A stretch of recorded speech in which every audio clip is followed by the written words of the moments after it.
Hey there. I hope you're doing good today. Um,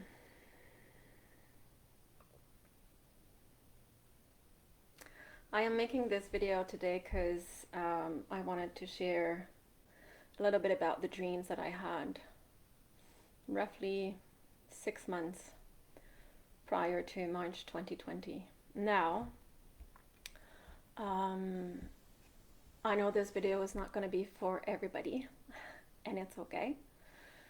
But there are many people, there's many of us that came into this world with a deep intuition, with a remembrance of a certain wisdom or of some information, and some of us are living spirituality in our day-to-day life. Some of us are speaking energy in our day-to-day life, and it's not the reality of everybody, and I get that, and it's okay. So if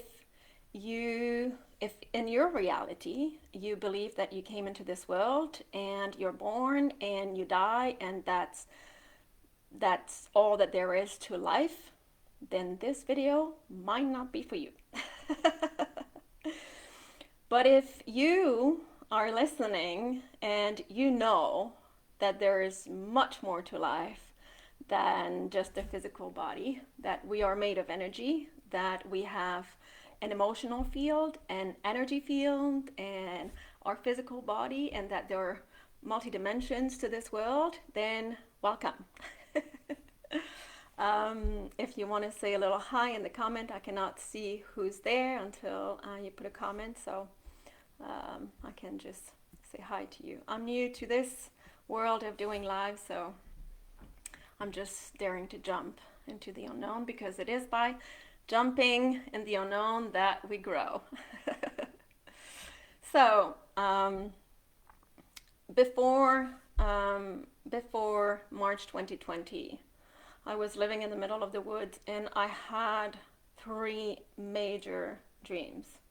And I could not understand those dreams for months, because it was so far from our reality. It was so science fiction that my mind was trying to understand it, but it could not make sense, because we had I had no idea of what was to come. But the vibration of of those dreams, emotionally, energetically, was just so clear that I knew that there was a huge, huge meaning in those dreams.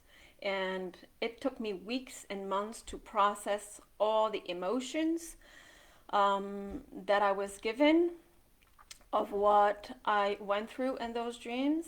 And it's only after 2020 that I realized what I was given. And I feel that those dreams prepared me for what was to come.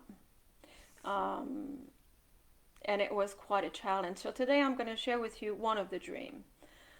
I'm trying not to make those videos too long, because I know that our attention span is not that great. So I'm trying to keep it short, but sometimes there's just so much stuff that wants to come out that it's challenging for me to keep it short. So you listen what you want to listen, and if it resonates with you, great. If it doesn't, all good as well. But I just feel the need to share that now. I've been holding back, and now it's just like, just share it.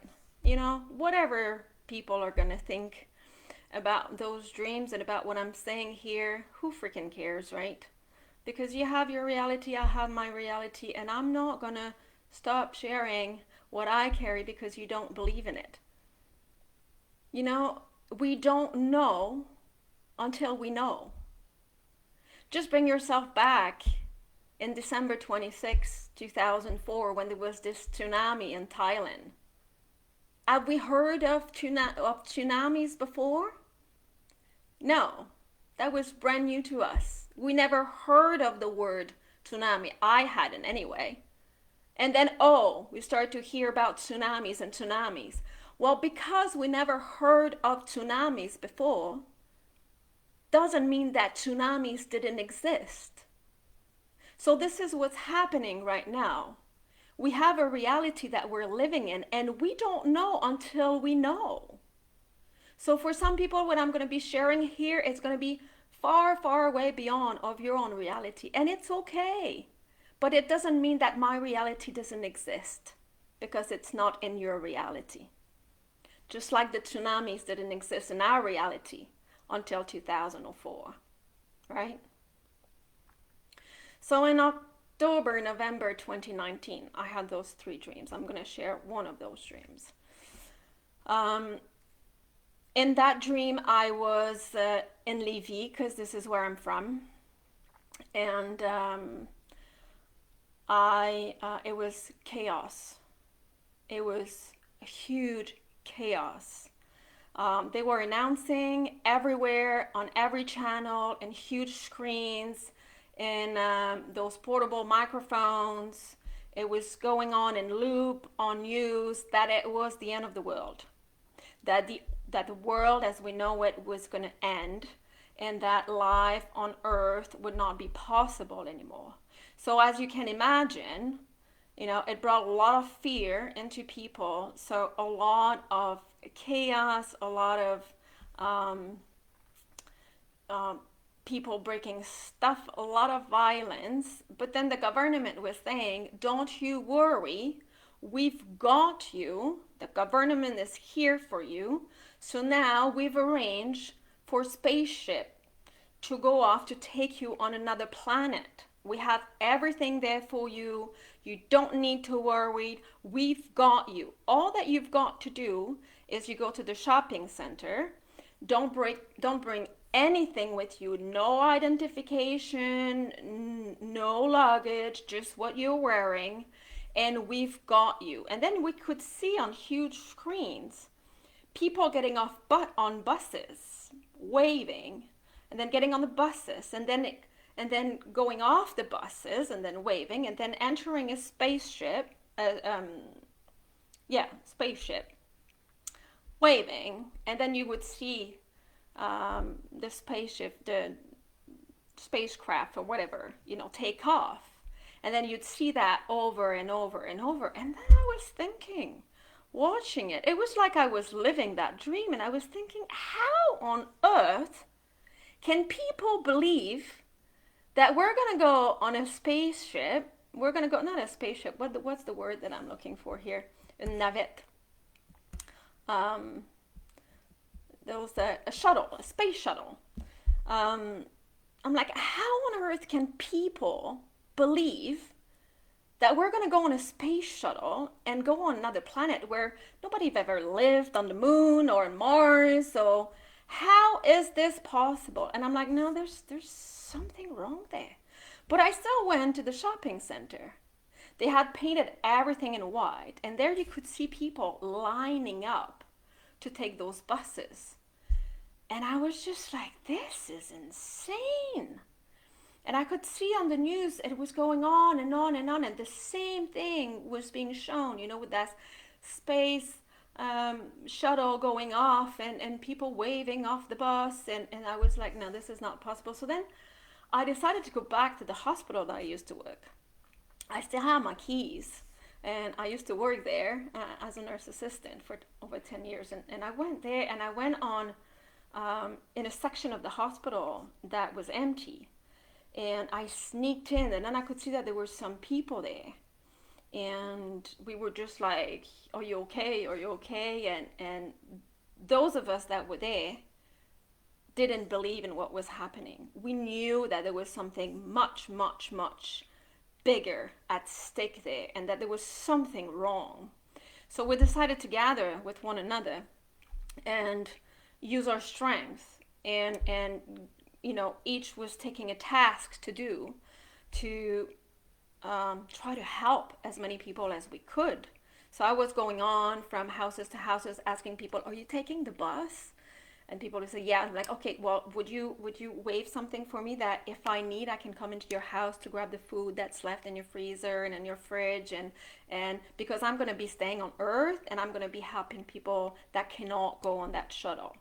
So we were going around, and each and every, but we were we were being threatened. We had to do this on the ground because we had sort of understand that there was something much, much bigger at play, even though we didn't know what it was. And it was only after that week it was chaos, like like violence, people in so much fear. There was like break-ins. There was it was out of this world. So it took me weeks and months to process the emotions that I went through into that dream. And then after that week was over, we realized that all of those people that took the buses would run for about 5-10 kilometers and would gas people on the way. And then at the end of those kilometers, 10 kilometers or so, there were huge holes where they would just throw off all the bodies, dead bodies, and then they would come back and they would do that. So nobody, obviously, ever went on the space shuttle for a life on another planet. It was actually a genocide that was happening. And whether that dream is relevant to you or not, to me it is. There's much more at play right now than what we see. There's a lot happening on the energetic level. But remember that we're here in this time and space because we chose to be here. So it is also a very exciting moment, even though it is chaotic, even though it brings a lot of fear, even though we're all into the unknown, even though there is a lot of suffering, you know. But I trust that we came here for this, and there are many of us who have this deep, deep knowing, who carry a wisdom. And I know that we're going to get through this. I know. I saw the dark. I saw it. But what is the dark? The dark is the absence of the light. And I know that I've always been here on this earth to shine my light. That's all I've done in my life. I cared for people. I always loved people as they were. I always saw the good in people because I see that little flame. I see that light that we're carrying. Even if you're not thinking like me, even if you're not seeing like I see. But I'm not going to dim my light because it's not in your reality. And I'm not going to be speaking those words because you're not there yet. We're all at different stages in our life. We all have a different experience that brought us where we are. And I know that those dreams were just a preparation for me to be where I'm at right now. To navigate this as healthy as I can, as sane as I can, to stay in my center. You know, amidst the chaos, find your center. There is darkness, but there's a lot of light. And as, you know, we're walking on this journey, many of us are here to shine our freaking light. And this is what I do. And this is what I'm going to keep on doing. And I'm going to keep on working on my shadows, clean my shit, so that I can be of service in others and I can be as center as I can. We've got this. There's going to be chaos. There is chaos. But let's concentrate on what we can build. Let's concentrate on a positive future. Let's concentrate on what we can do for ourselves first and then for others.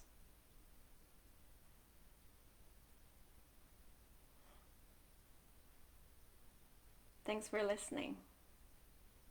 I needed to share this. It's been there for a little while, and I'll uh, I'll try to gather the courage to share dream number 2 and dream number 3. So stay tuned. Have a great day, everyone. Keep on shining that light of yours.